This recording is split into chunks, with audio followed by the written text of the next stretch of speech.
I mean, imagine like so this is when we knew, like, we started telling people to sell their crypto and stuff, was like the first interest rate hike increase that happened in Q1 of 2022.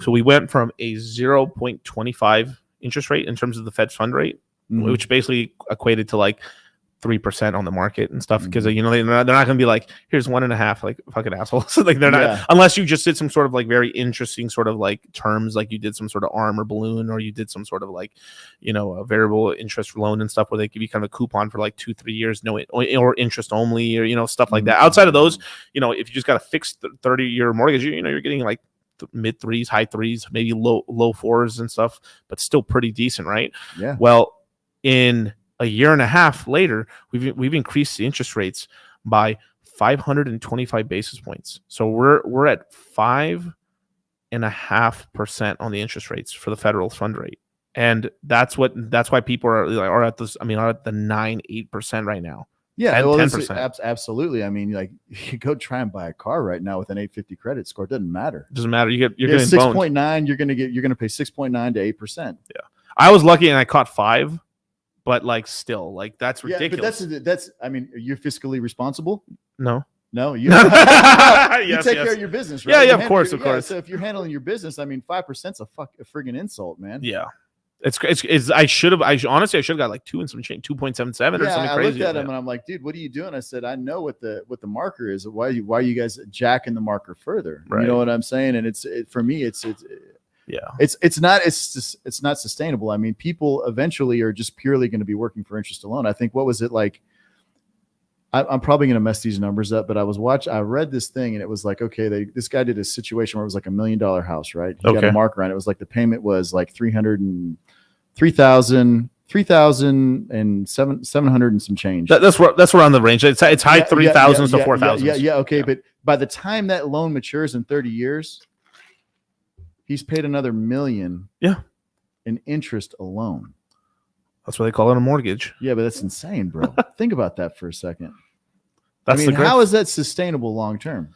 Well, I mean, people are finally going to just be like, screw it, man. I can't. Right now, it's not sustainable. It's not sustainable at all. Like how it is, if the interest rate stayed like this high, it's not sustainable. So let me tell you about what's going to happen in terms of the rates.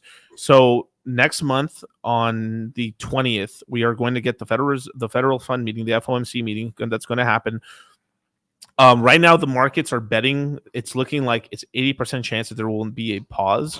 But personally, I think there's going to be one more 25 basis point increase, one more. Mm-hmm. Then after that, they're going to they've said, Jerome Powell, the Fed chairman, has said he's going to hold the rates there because he wants real rates to come up. And what that basically means, there's still a lot of holdouts that aren't really paying the rate. What they mean is a lot of these guys who got these bad loans and stuff like that, he wants to hold it there for a while so they get fucking clipped money-wise, so we can actually get some foreclosures and we actually get hurt, because this is mostly really where it's really hurting people.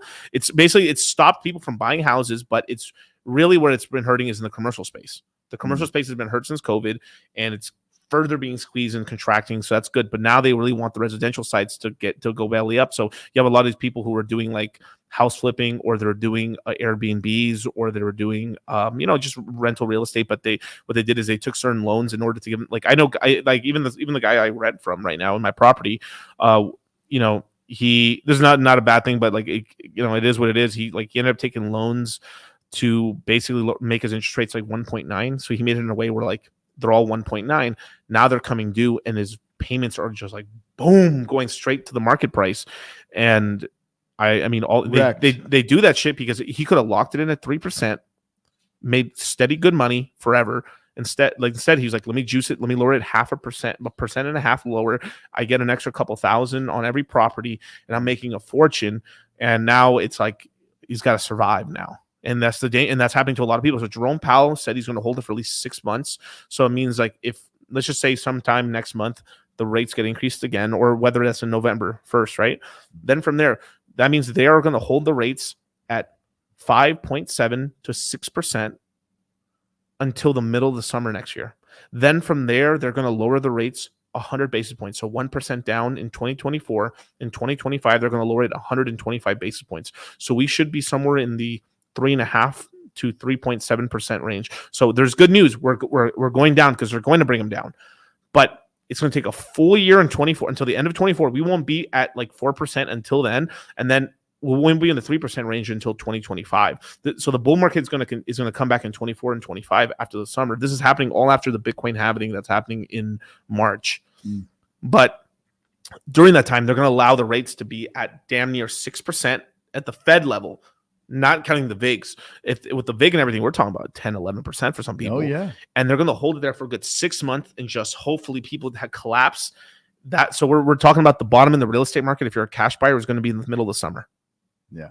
And then from there, because I've got friends of mine, like guys are like, $100 million portfolios plus, they're buying real estate right now because they know that they got the cash reserves to hold on to the properties. They're going to refinance it. The plans are to increase rent on people.